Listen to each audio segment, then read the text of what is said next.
bayang madilim, kaya sa silanganan, alam ng puso, sa dibdib mo'y lupang hinirang, di na lang madilim, ang manlulupin, di ka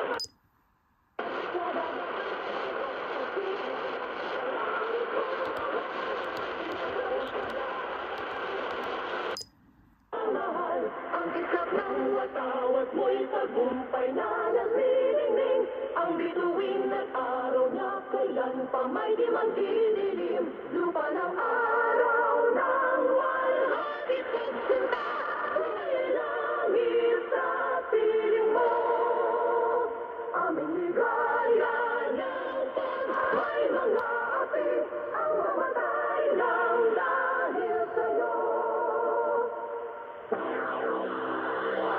Suma sa inyo ang pagsasahig papawid ng Philippine Broadcasting Service Radyo Pilipinas Overseas Filipino Service mula 1730 hanggang 1930 UTC sa mga sumusunod na frequencies: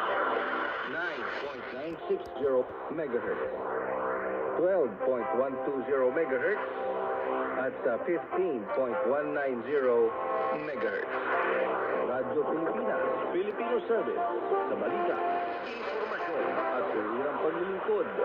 Serbisyo sa Pinoy, serbisyo para sa Pinoy. PBS Radyo Pilipinas, the voice of the Philippines. Sumasa inyo mula sa Maynila, Pilipinas.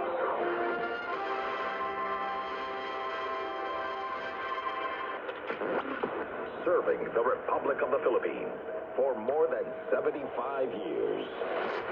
Ito po ang Presidential Broadcast Service. Ang Pilipinas ngayon.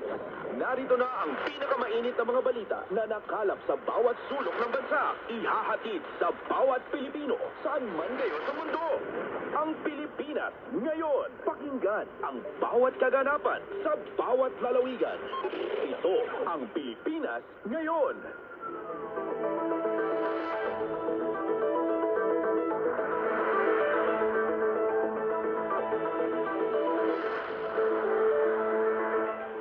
Magandang araw po sa ating mga tagapakinig. Welcome po muli sa ating programang Ang Pilipinas Ngayon. Napapakinggan po ninyo saan mang bahagi ng mundo sa pamamagitan ng ating hinipilang Radio Pilipinas World Service ng Presidential Broadcast Service. Napapakinggan po tayo sa mga sumusunod na shortwave frequencies sa 9.960 MHz, 12.120 MHz at 15.190 MHz. Ako po si Ben Blones. Samahan po ninyo ako sa kabuuan ng ating programa ngayong araw na ito. Kapapalooban pa rin po ng ilan sa mga mahalagang balita mula dito sa ating bansa. Kasama na ang mga segmentong business, sports, showbiz at ang mga ulat mula sa iba't ibang rehiyon at lalawigan dito sa Pilipinas para sa ating regional news.